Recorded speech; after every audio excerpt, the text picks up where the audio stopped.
Hello, everyone. It's a Thursday, and we are here with Casey Cardoso, our doctor. Look at, I have this shirt on. It says Doctor Strange. That's what you are. Nice, nice. You're, you're our Doctor Strange because you're our physical astrologer on this cruise. I So, like how that image, especially the part that shows on your shirt in the camera, how it's like looks like an eye, but then the moon faces in the back, and how like we can see you. That feels really in line for our topic for the day. whoa. So, what is our topic for today? Well, at the last time we talked, we were um on the psychosomatica and just kind of talking about that. And to me, afterwards, I don't know if we mentioned it on camera or not, but I felt like that was a great place to launch into a conversation about cycles. Because when you talk about health stuff, I think it's important to address that.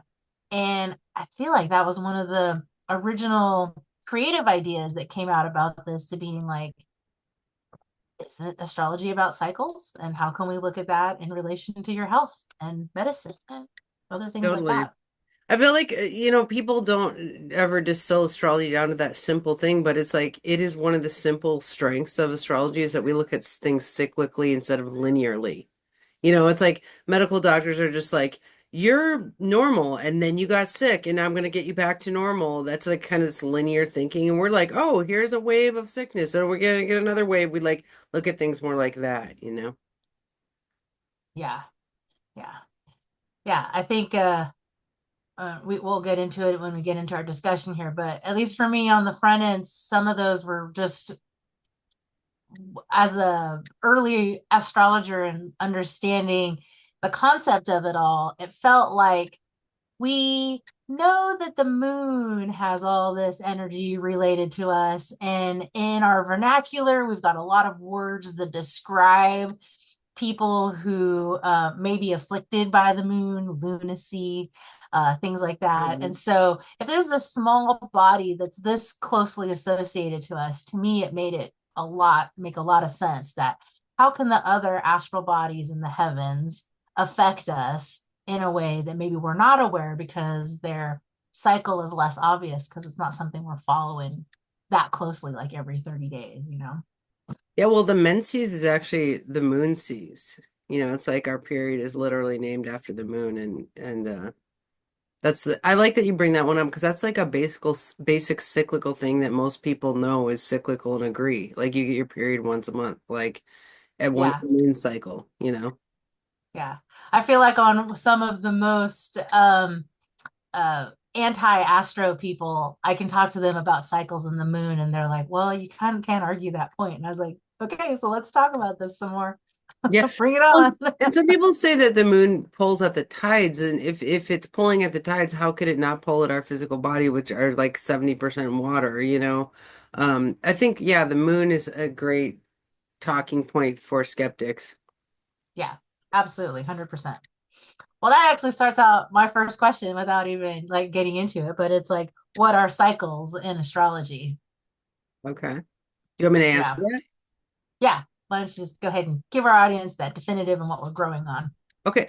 Well, astrology could be described as a clock. Our charts are a circle, and those transiting planets outside, it's like a 10-handed clock that each hand of the clock is looking at one cycle, right? So the basic one we look at is the sun hand, which goes around, there's 365 days in one year, and there's 360 degrees in the circle. And so the sun hits about 1 degree a day, and that one sun cycle is like that looks at the holiday cycle. The sun's in Capricorn every year during Christmas, it's in Scorpio during Halloween, it's in Aquarius during Valentine's Day. So we have this like cycle of like holidays, for example. The moon goes around once a month, and that brings like this emotional cycle because, it affects like our premenstrual syndrome and all those like moon-based, things like our moods come with that moon cycle. We have slower cycles, like the Pluto cycle takes hundreds of years to get around. It's a really slow hand of the clock, right? So it's like in our midlife, most of us get our Pluto square, which is where Pluto gets to a 90-degree angle, and that's in midlife. And So that's part of our Pluto cycle. But so each planet has a cycle. I think Uranus takes 84 years to go around once, and at 21 years old we get our Uranus square, and people get kind of like, oh, like really electrical and kind of rebellious, and then in middle age we get the second Uranus opposition, which is with the middle age midlife crisis, which is the Uranus cycle is like cycles of rebellion basically. So each planet is a cycle, and yeah, and I think in health yeah, we look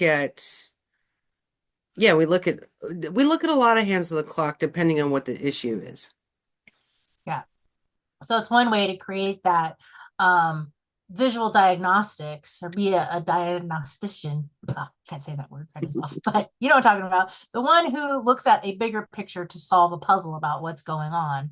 And adding in astrology into the medical conversation opens up that door about cycles because when you know a certain cycle is coming up, like whether it's squares or oppositions, then it also kind of highlights um, a way to describe that because I think it's for me as the medical astrologer, when I look at it between two things, one person's on one end describing something. And if the thing they're describing is very similar to that type of cycle that's happening over here, and then you look at the chart and they're in that part of the cycle, that is that validation to being like, at least not to dismiss it. It's like, can we be open to this as a contributing factor to the thing that's going on to you?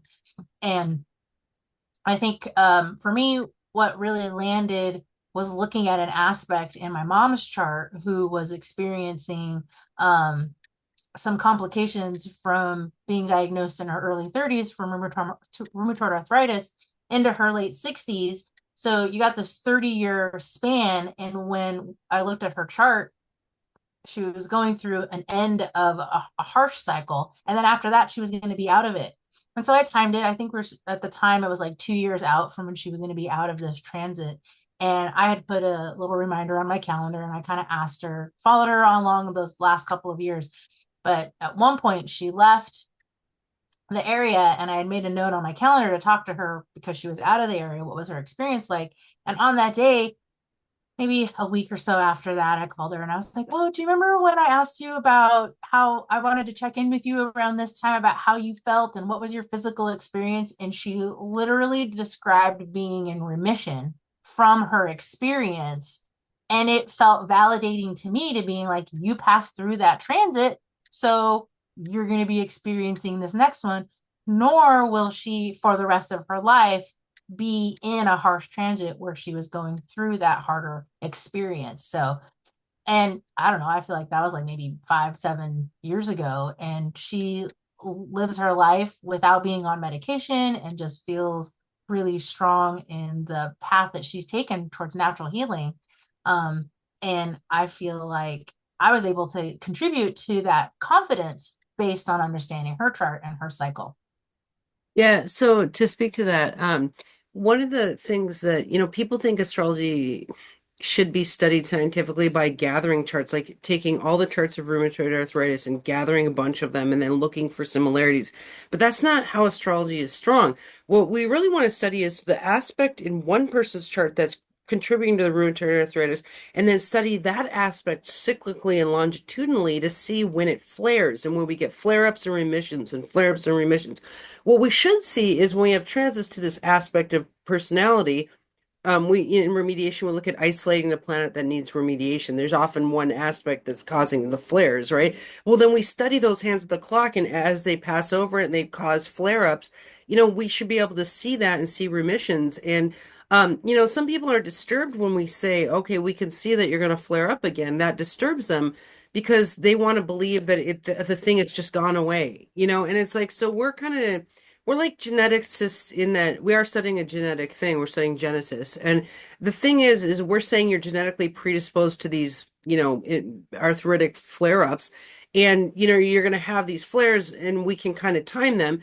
Um, but we also specialize in remedy. Like you and I look at those flares so that we can waylay flares and like we're not just letting them into the like you're cyclical and then that's it. Bye. We're like cyclical and can we deal with these flares? Like So I think if you have something in your chart that goes into remission and comes out of remission, which is cyclical health issues, you know, if you work with an astrologer, we can help you identify what piece of the chart does that thing, and we can try to kill that part. Like you and I actually try to theoretically go in and work the fascia so that part goes away. But also, if not, we can cyclically help you on transits to it, So yeah, and And there, that, yeah, go ahead. oh, I was like, and that to me, I feel is most promising because oftentimes when you go to the doctor, you're in your 911 state, you're like, help, help, help. And then they're like, oh, we're not sure, take this, we'll see, send you down the gamut of um, different types of medications. Sometimes they work, sometimes they don't. And then they just kind of expect that remedy to be the thing. And then you do get better, right? But if it flares back up, then they just look at it like maybe the medication isn't working compared to this cycle that's happening. And what becomes insightful to me is the place where, because it's on a clock, you know when potential transits are going to happen, and that helps you set the timing. And if you can prep yourself in advance, then maybe the potential outcome of a harsh transit can be lightened. The effects can be lightened because you prepared for it in advance. You also can lead into it to be like, I know how long this transit's going to last. You can map that to how long am I experiencing this thing, and kind of then have preparation for when you can exit or go into like the language of the remission aspect of it, or a lighter experience of it. And so I think navigating those types of currents when it comes to your health is profoundly helpful, because then you're not left in the I don't know land, and it gives you more something to anchor into that's a little feels more solid than just putting all that power in the doctor's hands. It's giving you power as well to understand the nature of time and things that we go through. Well, you bring up one of the biggest points that I fight as an astrologer, which has confounded me about what to do is, how people will go on a med for something and then all of a sudden the med stops working. And it's like, no, why do doctors not have a explanation for this? They're just like, well, I guess the med isn't working anymore. And I'm like, as the astrologer, we're like, well, the transit came back and the transits kick med's butt. Like, I'm sorry, but a wave of chi will supersede a med. I'm going to use a personal Yeah. example for this, and I'm not trying to be narcissistic by talking about myself, but I have permission to talk about myself, and this also totally applies. So, I got diagnosed with schizophrenia about 4 years ago, and I was put on a med, and I absolutely agreed with the diagnosis. My chart definitely hallucinates. I have a moon in Pisces square Neptune. And if you read any book about that, it's like you live in your own fantasy world, like you make up a whole world, and it's like I do. Like it's beautiful from a producer's perspective because I can like build a fantasy world like nobody's business, and like that's what producers do. Okay, so but when I went on the med, everyone was like, "Well, all right, we've handled with the med," and the astrologer in me was like, "No, this med will work for a while until the next transit hits, right?" Like that's just kind of was that's the astrologer's mind, right? It's a little bit different than the medical mind, which thinks that the med is like really curing the thing, right? So I'm in a flare to that moon square Neptune right now. Jupiter is hitting that. It's literally stopped hitting it and it's stationed and it's hitting the square. And I am totally having a resurgence of schizophrenia. It's like I feel like the CIA is around, like the FBI. Like I'm just going into this like world, right? And it's like it's just funny because I know I have schizophrenia in my moon square Neptune. I know the aspect of personality that causes it. I know the transit. And of course, all of the doctors are like, well, I guess the med isn't working anymore. I'm just like, whatever. Like it confounds me what I'm not gonna go off the med because we have to work in conjunction with doctor, right? It's like the med's helping at a baseline probably, right? Like I don't even want to see this transit off the med. Like, you know what I mean? But at Yeah. the same time, I'm having to go into different remedies of like talking it out and like doing things because I just don't believe that a tweak in med is going to stop this transit. So I think we have a wisdom about these cyclical things that is in some ways supersedes medical wisdom. And I don't know. What do you think of that? Yeah, I think, I mean, the scientist in me would say that like it's it's just a different angle to look at, right? everything that anything is doing related to medicine and down the scientific path is like we're all just trying something. We're all trying to establish a theory to have understanding of our world around us.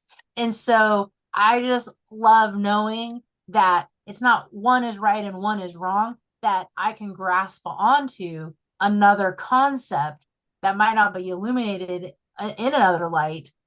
And that's what I mean. Honestly, I feel like astrology is hopeful for me in that sense. In that, what if I don't fit in my practice? I have a saying for a lot of my clients to being like the modern medicine model tries to fit you in the box, and I feel like real medicine should try to fit the box around you because you are unique, you are different, you're going to be experiencing something different. As much as our thumbprints are different, our DNA is different, our astrology charts are different. So why can't we also look at it from that lens and that perspective as just another vantage point to gain information? Yeah.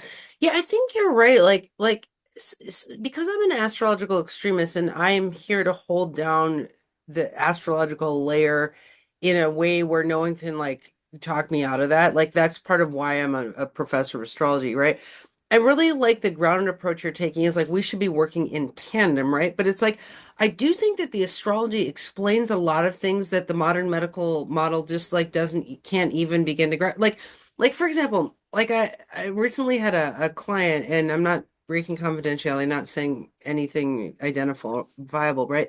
But I looked in the chart and I saw chronic inflammation like right here in the chart, like really bad trapped inflammation. And so I asked her, I was like, do you get pain right here? She's like, I get chronic migraines right here in my head, right? And I was like, well, what happened at your Saturn turn at the age of 29? Because it was a Saturn-Mars conjunction in Taurus, Gemini. It was like right there. And at her Saturn return, she was hospitalized the first time for this migraine thing. So Saturn had come back to where, it was like on the aspect, right?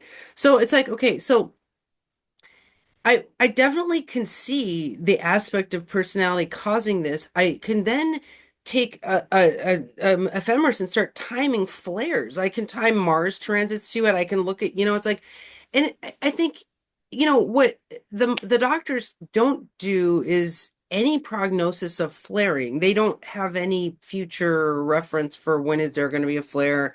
I mean, it's like we can literally we can just do things that they can't even conceive of. If you go into the doctor for a migraine, they'll treat the migraine at that moment, but they don't treat your future at all. And I feel like what would treatment plan would you do for like a Mars Saturn migraine problem? Is that Well, I mean, I think the way that you describe it, there are a couple of things that kind of popped into my head. The first one is that you get to ask a whole different layer of questions because you can be like, what happened to you? Because you know the timing of things. You can be like, what happened to you at 28, 29 when you had your first Saturn? And she's like, oh, I had this medical incident. Well, I feel like it's in that way where in the past I was a little hesitant to like use astrology as a fortune or the notion of future knowledge. And so before I leaned into answering that question, I feel like I got to explain a little bit of my basis in challenging the past. So oftentimes when I would come in for readings, it would be like these things have these things happened to you, and then it was confirmation. And at some point when I was examining the past 6 months, it occurred to me that those 6 months at some point were in front of me. So if I knew the energy that was coming based on my own specific transit chart readings, then I could create that prevention plan to know that something's coming up, this extreme amount of energy or the way that's going to pass is going to occur, that I could do something about it so that when I go through it, it's not this happened to me and my life got wrecked. It was when it was happening here, I had strategies and plans in place to offset the intensity so that it didn't feel devastated on this side of it because I knew what was coming. That kind of answer that question? Yeah, and I think the kind of treatment plan that you and I have come up with together over just years and years of working together is like with somebody like that, we would try to kill the fascial problem. Like it's like we don't say this is a fated fate that you're gonna have forever. We would go in and structurally try to reconstruct her fascia, and that's where you'd be working on her, or somebody that we talk to on the phone. If someone lives in a different state, we could get on the phone as a consultant, and you could like prescribe to the massage therapist what to do, right? Like, Yeah. and so basically we would work out that fascia in a 12-week session of roll thing or something like that to try to mitigate the future transits to it. But then we would look at, like this is where astrological remediation artists are wonderful, like healers, is we deal with the weirdest things, like the emotional ways to get through a migraine, like what, like we'd be helping them, like mind, body, and spirit. You know what I mean? Like we might have them, book to get a massage during a Mars flare to the Mars Saturn. So we're like gonna hit it when Mars is in orb. We're gonna have them schedule a massage with you. And then they're also going to talk to somebody about like the emotional repercussions of being stopped up, or like, I don't know what the exact treatment plan, but we would definitely try to kill the problem structurally and then try to kind of help it in the future. Yeah, exactly. Because over the time of the transits, you're not dealing with it. The energy and the way it's getting trapped in the fascia is becoming more intense. So at some point, like our bodies are so resilient, we don't really notice stuff when we're younger. We push it off to the side, we keep going. So when these transits and these cycles keep occurring, that energy gets more and more bound in that area. So somewhere in your late 30s, early 40s, you're like, my body's like a kinky bot, right? So now we Mhm. gotta go in there and when you talk about like working out the fascia, there's a component within body work that is targeted at actually kind of like really being a little destructive to the tissue so you can agitate the tissues enough to ignite the immune system to come in and do the work that it needs to, because prior to that it was blocked energy and it couldn't get in there, so the immune system has to like get stopped at a wall. So we got to break that up so that that energy can come in and start doing its healing work. So the longer you wait to address something, the more intense the treatment is in order to release that kind of blockage. So that's just kind of really how to tie like, how am I feeling this bound up now if I'm in my late 30s, 40s, or 50s? It's been happening all along, but you've been able to ignore it. Now it's building up into a place where it's becoming a medical attentive issue. And now I need to seek Well, there's healthcare there's a advice. concretization of fascia that happens. Like at the first Saturn square, when people are 7 years old, psychics see this. The auras of children start to congeal at that Saturn square. So the auras of children are just kind of these like spinning open chakras, and kids are really sensitive to energy. It just like blows through them. And then at that first Saturn square, their fascia starts to concretize, and psychics can see that. And so then at 14, it concretizes a little more in the Saturn opposition. And then the Saturn square at 21, it concretizes a little bit more. And then by the Saturn return, that's when Saturn's return to that body system and spot where your natal Saturn is. And we get that the first real health problems kind of usually coming up at the Saturn return. So I think that's part of the God's plan, I guess, is that, when we're younger, we do a lot of the transits emotionally, and then when we get older, we do them physically. It's like, we're not getting so emotionally bound up in Saturn. We're being blocked literally physically, so then we have to it's like it's kind of a Yeah. wisdom of nature. Yeah, actually, I feel like we about 15 years ago, we worked on a 14, 15-year-old, and I had only worked on adults at that point when we were really first getting into this work. And I went to address the Saturn spots and they weren't present the same way. And that's when I had that first realization to being like, Saturn hasn't fully laid the pattern down in the body. But now I wonder with kids, if we can get this information into the system soon enough, as you're dealing with this emotionally, if we start treating it physically, even though we're not necessarily aware of it, when we come back for our second Saturn return set, would all of the stuff we physically experience be better because we created a pathway for that energy to pass through before we even knew we needed it? Interesting. Yeah, yeah. That's where I like to go with these kind of questions. Yeah, totally. Like, yeah, I think that that's such a good question. Like, could we be preventing health issues from even concretizing in there if we, kept that Saturn spot malleable, you know? So, all right, do you got another question on there?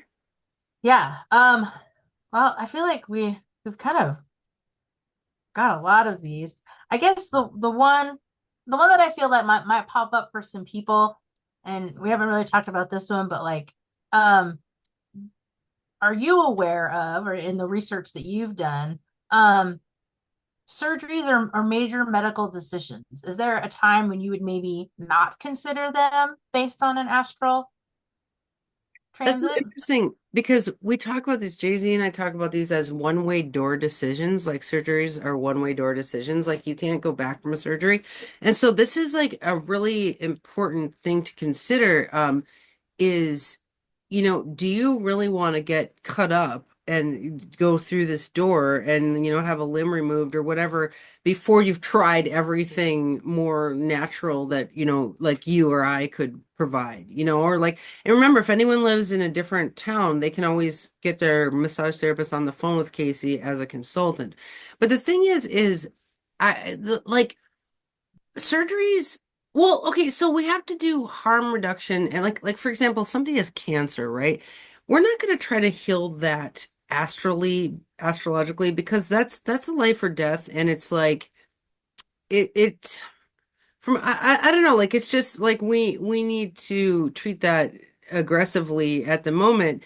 Now, we could, once it's been treated, look to the chart for maybe cyclical resurgences of the cancer or like could we do some prevention in the future to prevent it? Like could we macrodose on probiotics during certain transits or something to keep the body in tip-top shape? Can we eat artisanal superfoods during certain transits or something like that? Like that's more the compliment I would look at if we had like something like cancer. But like if it's a life or death thing, as astrology, it's kind of gone too far at that point. And like we're not going to try to heal it oracally. We're going to go body first and then go outward. Um, I do think if we do have a problem in the aura, like if you cut out a tumor, it will heal the aura. Like you can actually heal aura from body outward, or you can heal the body from aura inward. That it's almost like the Pisces Virgo opposition is like Virgo's very bodily and Pisces is very auric, and it's like the health kind of dances in those two. And I think it's just like if you have a infected tooth.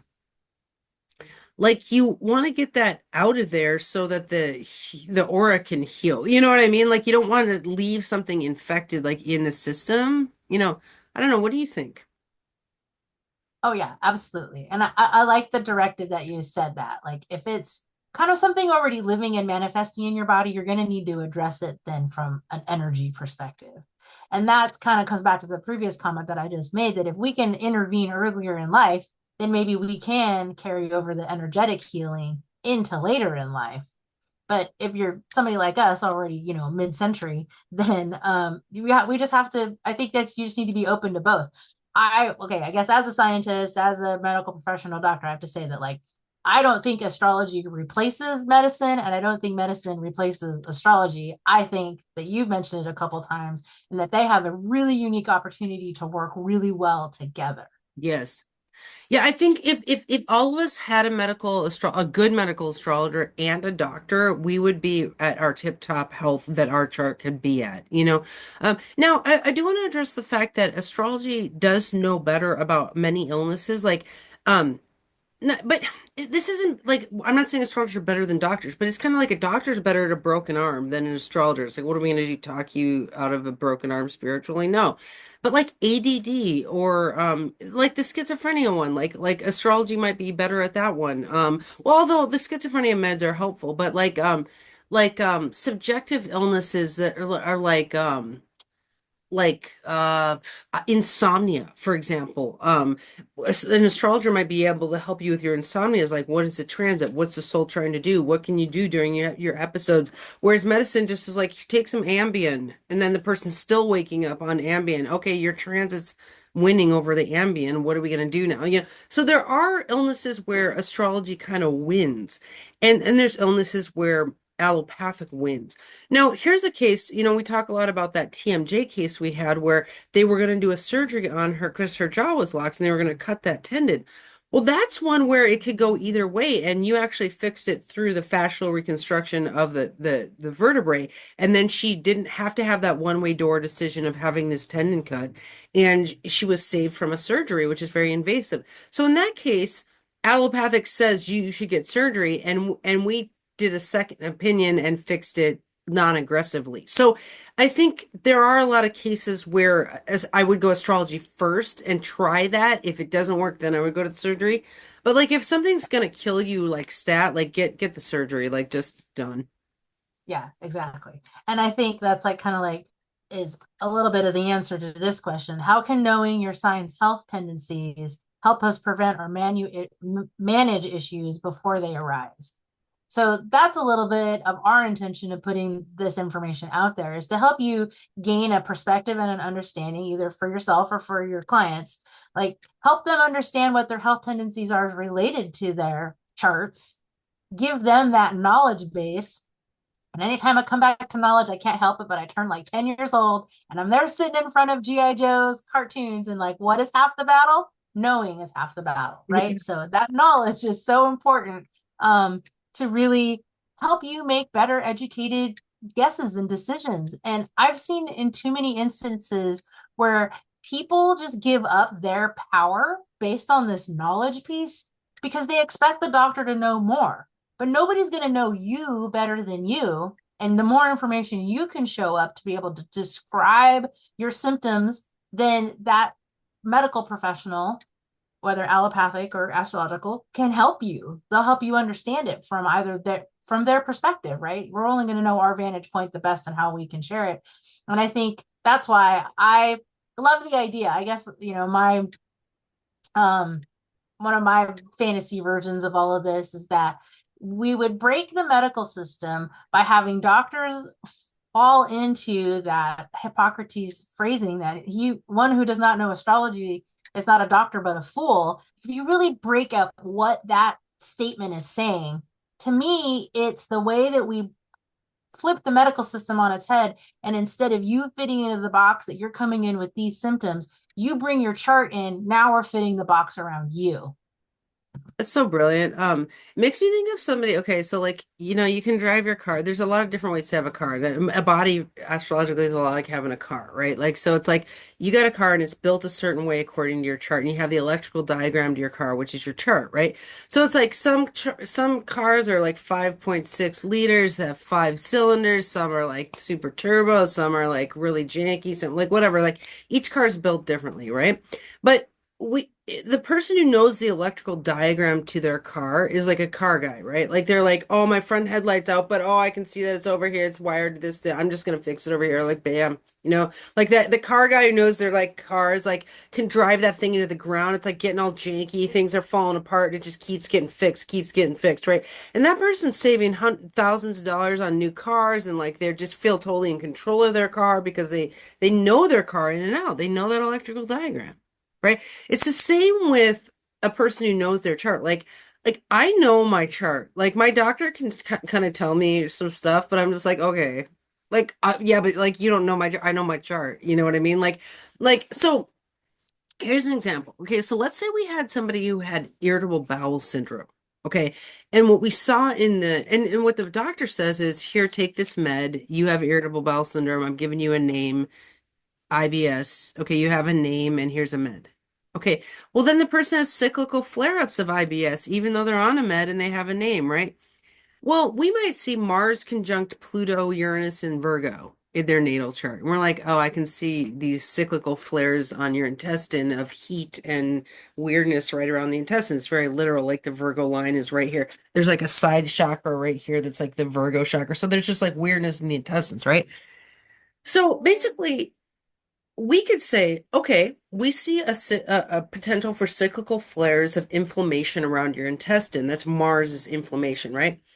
Now, when that happens, here's a list of 20 things that might help, like macrodosing on probiotics. You could cup yourself on the intestine and pull heat off the intestine when the transits are heating that thing up. Also, you're just having a lot of chi go through, so you can feel the intestines. Like it it might not be that you could just fade it out and just be like, I can feel my intestines right now. That is so weird. And we're like, that's just the chi sitting, burning through there. It doesn't mean that you have to stop and go to the doctor. You can just be like, whoa, burning chi through my intestines right now. Like a lot of times when you know the electrical diagram, you can just chill and have the malady. Like you don't need to like try to aggressively fix the malady. You're just like, whatever, burning them in my intestines. I'm going about my day. I just one of the things I just do is not attend. I mean, it's not that I don't attend to the medical things, but I literally am scared by my transits 0%. I'm like, oh, my shoulder's inflamed right on time. Okay, okay, cool. All right, it'll be inflamed till Tuesday. All right, if it's inflamed Yeah, after Tuesday, I'll do something about it, you know? I want to clarify one thing she said, 'cause she said it kind of fast. She said cup, not cut. Oh yeah, Let cups. me cup. Like Let me cup my yeah, because cupping uh pulls out that yeah. inflammation, right? Exactly. When you see, because cupping is pretty common knowledge now. It's a and mostly known as an acupuncture technique, but those round circles you see on people, that's bringing up that heated chi up to the surface so that it can pass through. It's a visual representation of that. So when you got that trapped chi and you're going to put that cup on the side to like get that expressed out, when you see it come up, you literally know that it's working, right? So that I think that's kind of a cool thing. Yeah, like an example of this is I have a Mars in Cancer square of the sun, and I'm only using my own chart because I have permission and stuff.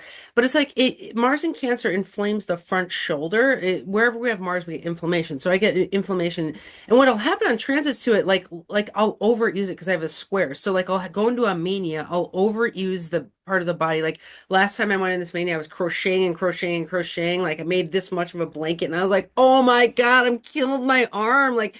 And that front muscle was inflamed, right? But that's how God was giving me energy to do the crocheting, right? Like it's like that all that chi was for a good reason, but I also like burned, it's like a repetitive stress injury from, I burned it out basically. Well, now I get to decide what I want to do with this transit that I just, burned my shoulder. I'm like, I can fade it out, which is just like have a shoulder burn and make the quilt and just be, or I can take cups and put cups all over my shoulder and pull out some of that heat and then go through my day. So it's like once we know the transit, we can get choices going on about like how aggressively we want to try to medicate it. I could also take ibuprofen or an anti-inflammatory, right? Like, so it's a lot about having choices.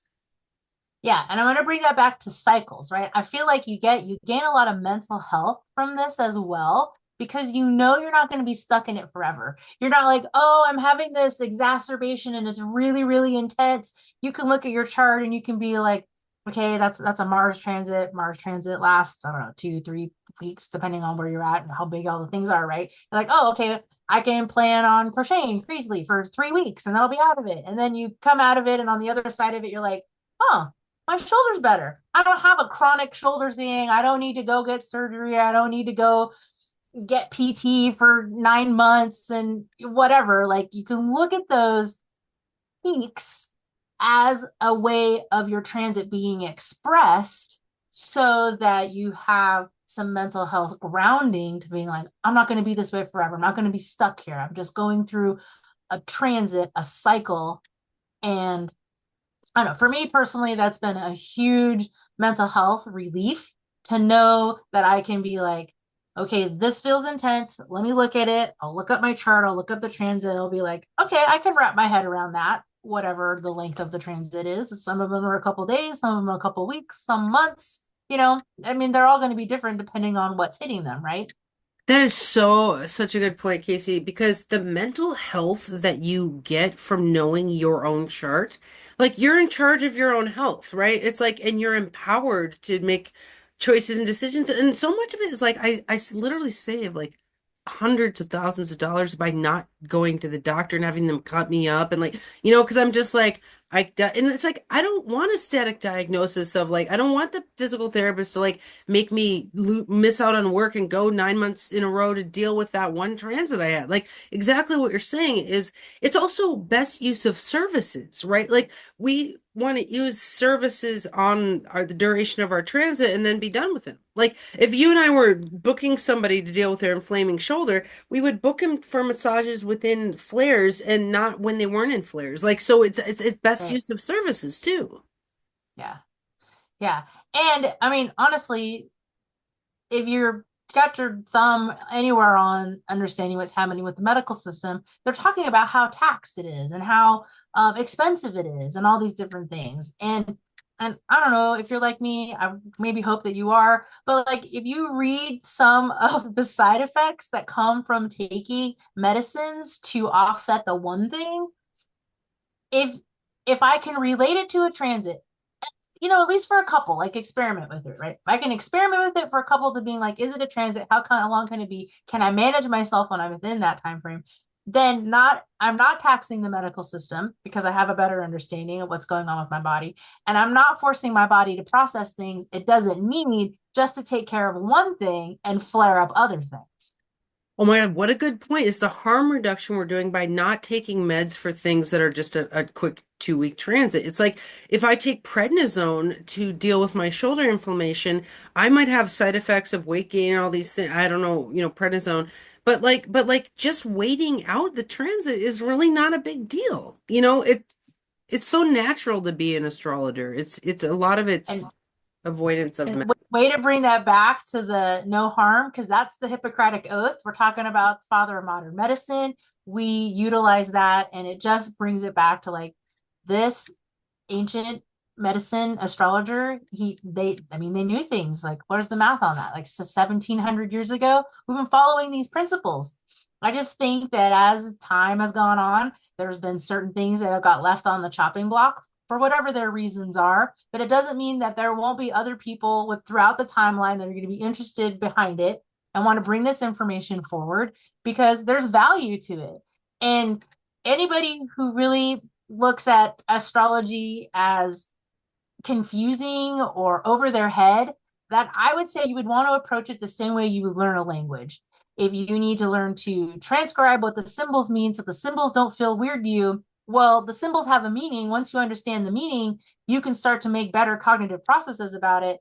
Now, as a professional, you can utilize that information with the other types of training that you have. And now you have a better body of information to have that conversation with people with confidence that and when you pull it out and you show them, I need to bring a copy of the book home. But that's where like Astrosomatica comes in because it's that entry level aspect of understanding all of it together and then pulling it out so that people who want to understand it and get to know it more, you can start to put all of that information together. It's a way to create a Book was formula. really designed, it's called Astral Somatica, and it was designed by Casey and I to run any chart through a physical analysis. Like there's activities at the end of each chapter, and you run your chart through this, and you can really analyze your own chart physically. That's what this is for. Yeah. And a couple years back, we did it in the Moira Press Tuesday group and had the people that were in there go through. And at the end of every chapter, people were learning stuff about themselves. And it was factual and validation to experiences that they had that they just didn't necessarily have language for. And to me, that was the most insightful thing to experience because that's a gift when you can give somebody a tool that they can then learn to describe something for themselves. You've now offered empowerment and that is powerful, not to be Yeah, petty. it's interesting. It's like learning to tell time. Like, how long did it take us to learn to tell time when we were kids? I don't know, a few months, but you can never untell time once you can tell time. Yeah. And learning to read your chart, like on the Tuesday group, all my students just learned how to draw the charts in the bodies, and we were drawing the Mars inflammation in the body, and they all have here, I'll show you. Where are those drawings? Okay, here's some of the drawings from class. I don't think they would mind because you can't really identify who they are. But like we have, here's like the sun and moon going down a different body system, the Saturn spot showing constriction. Here's a sun and moon, and then here's the Mars showing inflammation here. These are the energy lines of the caduceus. But basically, my students are learning how to do this, how to draw. I mean, this is doable. You just have to go to the right class and work with the right astrologer. But, you know, And anyone, honestly, you could bring me any one of those little drawings, and I would know how and where to treat on the body based on that picture. absolutely. Casey and I worked together on cases for 10 years, and we can work on cases for people who live out of state. Like if you come to us with a medical problem, we can both, if you meet with each of us once, we can definitely give you, an understanding. But I think it comes down to, Casey, like it's like if somebody really wants to learn to be their own doctor of their own chart, it might take them several tutoring sessions with us, like maybe 10 sessions of tutoring with us. Okay, so let's say that was I work at a rate of $60 an hour personally. So let's say it was $600, right? Um, well, that would benefit them for the rest of their life. You know what I'm saying? It's like you would know Yeah. how to read your chart for the rest of your life. So it's like it's I'm not trying to sell Mm, anything here, but what I'm saying is that if people understood the value of learning to read their own chart medically, they would be, investing in that just like they invest in, exactly. well, I mean, what else do people pay $600 for? I don't know. Well, is that what I was going to say? The comparison is that it's like it's not a salesy or a thing to buy. Like this is an investment. It's not just it's something that you will have that will continue to give you reaps and will help you reap the bounty of the things that you're learning. Because as you grow into your chart, even as an astrologer, you understand that the chart I had 2 years ago is not the chart I have now, nor will it be the chart I have in 2 years. It's always changing.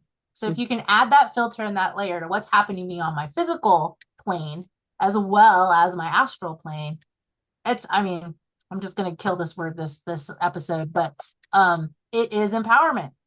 Yeah, yeah. Well, I think people could learn this stuff by coming to the Tuesday Advanced Astrology group at the Moira Press. I mean, it's $7 a week. So how many weeks of $7 adds up to $600? Like 100 weeks. You could come for 100 weeks and learn how to read your chart. I mean, that's the thing is like this is not inaccessible to people. They can learn what you and I know, and I think it's just about making a choice. I know that Shane, God, he gives me permission to talk about him, but like he decided he was gonna have you do like an overhaul on him because he knows his chart like to a certain extent, and like he was like, I want Casey to overhaul me, and so he got like 12 weeks of like physical whatever, and it's like. But it's so cool because it's like that gives because I remember I had that chronic asthma problem in the lower lobe of my lung. That was my Saturn and Leo. I'd been on inhalers from the time I was 7 years old until I was 40 years old. And I couldn't get rid of that asthma. And I had you fascially reconstruct my Saturn spot, and my asthma's been gone ever since. So it's like literally, I haven't used an inhaler for 6 years I since that gotta I gotta do the happened. party. Oh my God, how did you do that? I'm reacting. Woo, party. Whoa, yeah, exactly. So it's like these things are like it's not a joke. It's like this is the kind of thing where if a person wants to invest in their health or invest in themselves, this is the kind of thing that they could take up learning and then know it forever, you know. Yeah, and I'll say the experience of it is when you first start unpacking it, it's when you okay, so let's see. Sorry, I'm stumbling on my words here.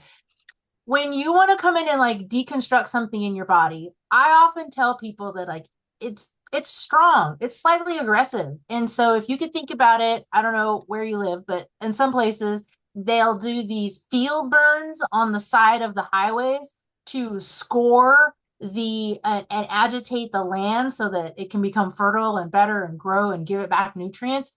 I like to think of that like this. Like my job is to be that controlled fire. I'm coming in and I'm doing a little bit of deconstruction. Again, we talked about it a few minutes ago to invoke the healing of the immune system to do its job. But when you do it on kind of like this traditional massage cycle schedule, I actually like that you mentioned Rolfing earlier because really I'm trying to transition the language of what I do with people to being like I'm a Rolfing like series. You come in for a series of work with me, and we work through each of the layers. And this case that she mentioned most recently, like I put my hands on and did a little bit of compression on the back, and we were working around the Saturn area, and it caused him to like feel like he couldn't breathe for a moment.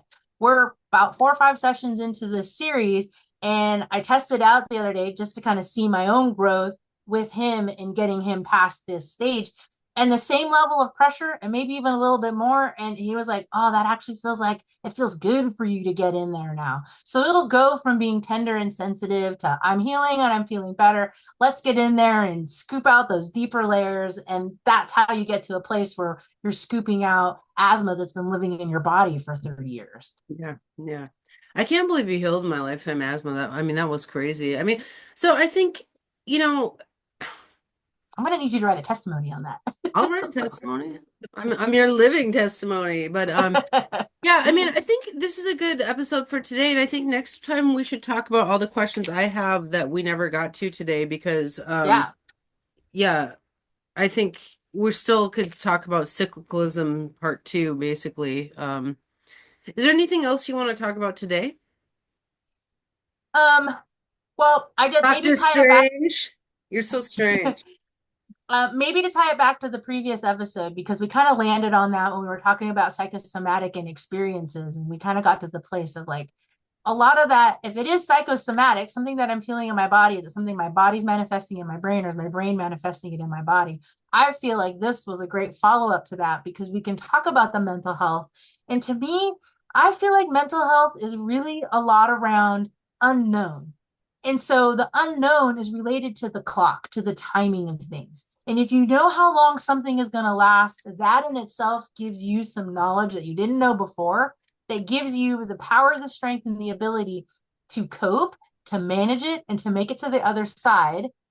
And if anything, I mean, whatever it is, the first couple of days are always terrible. But by the third or the fourth week, you've conditioned into it, you've trained into it. It's not as hard, it's not as difficult.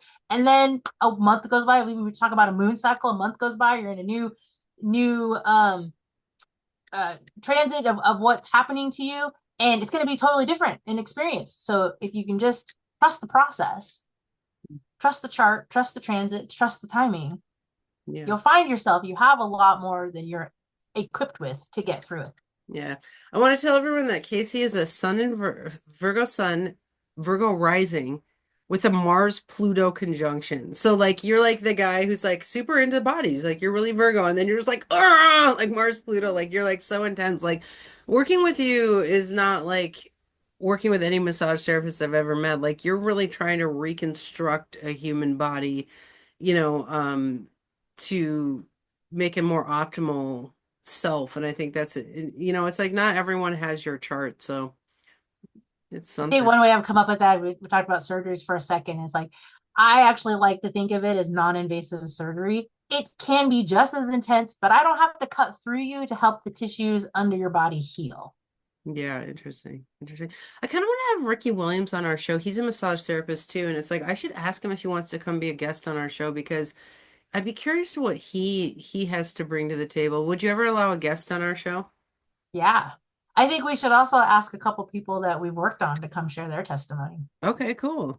Okay. All right, so I'm going to take this piece of paper that I prepared for today and I'm going to stash it away for next time. Cool. So we didn't double up on questions. You got No?